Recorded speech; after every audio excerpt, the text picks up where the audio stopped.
नमस्कार दोस्तों, एक बार फिर से आप सभी दोस्तों का आपके अपने YouTube channel you and VTV पर बहुत बहुत स्वागत है। दोस्तों, दिन भर के मुख्य समाचार हैं, बड़ी खबरें हैं, फटाफट अंदाज में आगे इसी वीडियो में जानेंगे।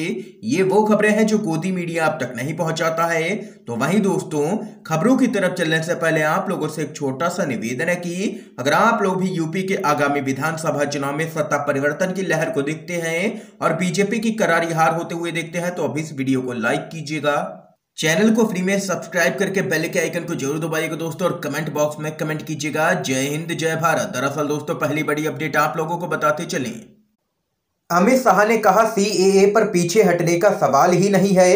आप लोगों को दोस्तों बताते चले, केंद्रीय गृह मंत्री का एक एक्सक्लूसिव इंटरव्यू सोशल मीडिया पर तेजी से वायरल हो रहा है, जब पत्रकार ने उनसे सवाल किया कि मोदी सरकार सीएए यानी कि संशोधित नागरिकता कानून कब लागू करेगी। सवाल पर केंद्रीय गृह मंत्री अमित शाह ने कहा है कि कोरोना से पूरी तरह से निजात मिलने के बाद ही सीएए पर फैसला होगा। उन्होंने कहा है कि हम सीएए को हर हाल में लागू करेंगे, इससे पीछे हटने का कोई सवाल ही नहीं उठता है।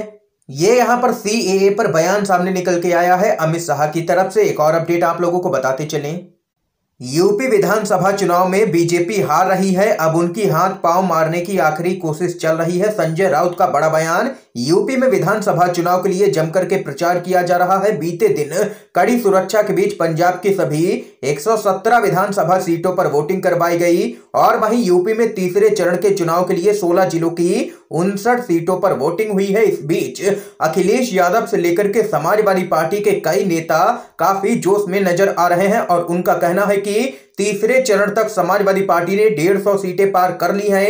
150 सीटों पर 3 चरणों के बाद समाजवादी पार्टी जीत रही है और जैसे जैसे चरण आगे बढ़ते जाएंगे वैसे वैसे सीटों की संख्या भी आगे बढ़ती जाएगी और 4 चरणों के बाद में समाजवादी पार्टी यहां पर जो जादुई आंकड़ा है यानी कि बहुमत का आंकड़ा उसको भी पार कर लेगी, ऐसा कहना है समाजवादी पार्टी के कई नेताओं का, यहां तक कि अखिलेश यादव का।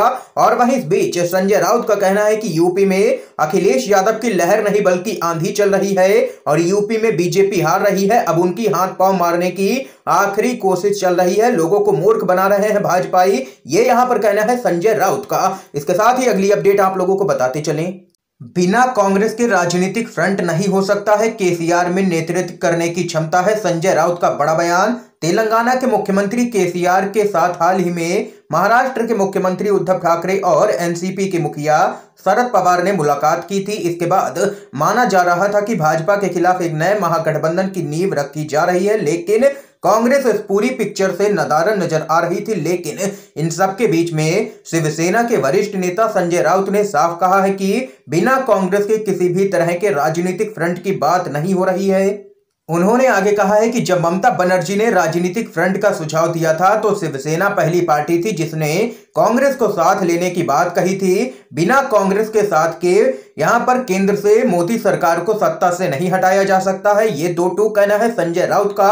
आप लोगों की क्या कुछ राय है? क्या कांग्रेस के बिना तीसरा फ्रंट मोदी सरकार को सत्ता से बेदखल कर सकता है या फिर नहीं? इसके साथ ही अगली बड़ी अपडेट बताते चलें, हिंदू मुस्लिम को बांटने वाला फार्मूला एक्सपायर हो गया है, कुछ नया ढूंढें। बॉलीवुड के एक्टर ने दी है पीएम मोदी और अमित शाह को सलाह। जी हां दोस्तों, यूपी विधानसभा चुनाव में तीसरे चरण की वोटिंग संपन्न हो चुकी है। जैसे जैसे चुनाव आगे बढ़ रहा है वैसे वैसे वोटरों को लुभाने के लिए नए नए पैतरे अपनाए जा रहे हैं। और वहीं आप लोगों को बताते चले, पीएम मोदी से लेकर के सीएम योगी आदित्यनाथ और बीजेपी के तमाम नेता लगातार ऊट पटांग बयान जारी कर रहे हैं जिनसे उनकी बौखलाहट साफ तौर पर नजर आ रही है। और वहीं हर रैली में सिर्फ और सिर्फ भाजपाई हिंदू मुस्लिम की ही बात कर रहे हैं, जनता से जुड़े मुद्दों पर ये नेता बात करने को तैयार नहीं है। इसी को लेकर के बॉलीवुड के एक्टर केआरके ने पीएम मोदी पर हमला बोला है और कहा है कि मोदी जी अपनी हर रैली में गुजरात बम धमाकों, आतंकवादियों और उनके लिए सजा की बात कर रहे हैं।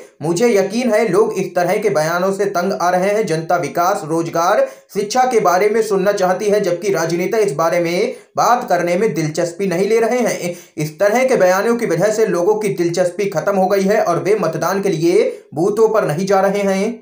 उन्होंने आगे कहा है कि हिंदू मुस्लिम फूट डालो और राज करो का फार्मूला पहले ही समाप्त हो चुका है।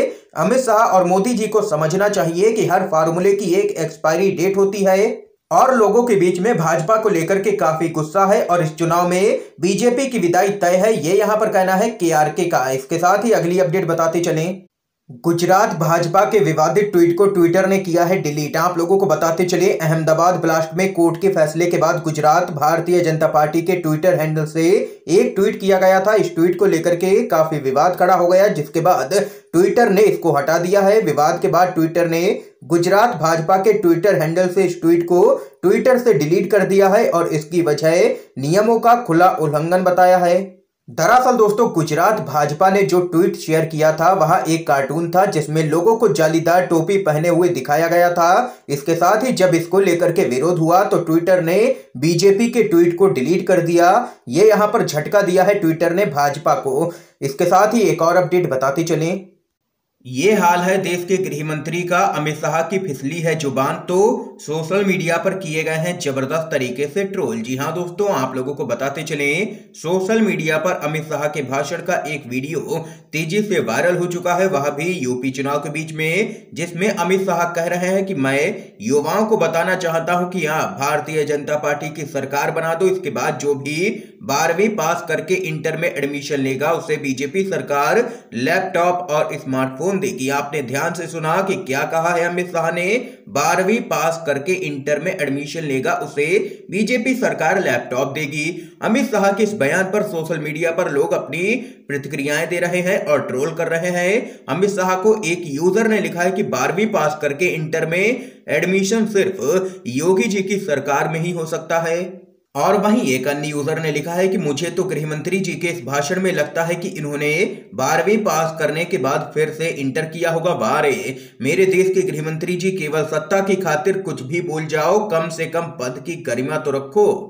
एक अन्य यूजर ने लिखा है कि मतलब कभी नहीं मिलेगा लैपटॉप और टैबलेट किसी को, ना कोई इंटर दोबारा करेगा और ना ही लैपटॉप ले पाएगा। ये यहां पर लोगों ने जबरदस्त तरीके से हमला किया है गृह मंत्री अमित शाह पर और लगातार अटपटे बयान देते रहते हैं गृह मंत्री अमित शाह। इस खबर पे आप लोगों की क्या कुछ राय है जरूर बता सकते हैं कमेंट बॉक्स में कमेंट करके। अगली अपडेट बताते चलें, अगर बीजेपी सत्ता में फिर से आई तो बनाया जाएगा दंगा, मंत्री राकेश टिकैत बोले। नागपुर से ऑर्डर आ चुके हैं। आप लोगों को बताते चले, किसान नेता राकेश टिकैत अपनी बेबाकी के लिए जाने जाते हैं और वो कोई मौका नहीं छोड़ते हैं बीजेपी नेतृत्व को असहज करने का। फिलहाल उनका ताजा हमला संघ प्रमुख के साथ पीएम मोदी और अमित शाह पर है। उनका कहना है कि बीजेपी की सरकार सत्ता में लौटी तो दंगा मंत्री का नया पद बनेगा। नागपुर से इसको लेकर के ऑर्डर भी आ चुका है कि दंगा मंत्री की एक पोस्ट और निकाली जाए।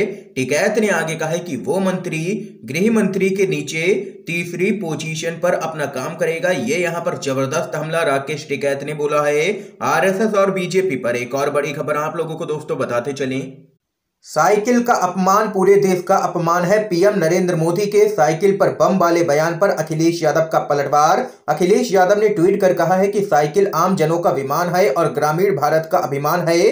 पीएम नरेंद्र मोदी के हरदोई में चुनावी भाषण में दिए गए बयान पर अखिलेश यादव ने जवाब दिया है। पीएम मोदी ने अहमदाबाद ब्लास्ट में आए फैसले का जिक्र करते हुए कहा था कि मुझे आश्चर्य है कि आतंकवादियों ने साइकिल को ही क्यों चुना।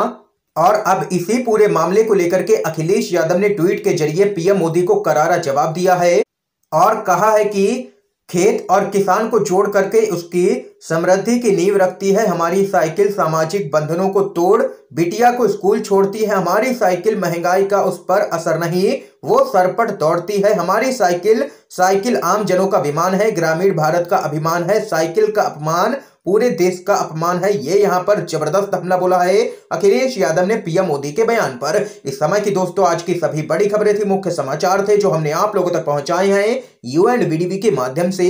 अगर आप लोगों को ये वीडियो पसंद आया हो तो इस वीडियो को लाइक कीजिएगा, ज्यादा से ज्यादा इस वीडियो को शेयर कीजिएगा ताकि आप सभी के दोस्त भी मुख्य समाचारों को जान सकें। वीडियो देखने के लिए आप सभी दोस्तों का बहुत बहुत धन्यवाद।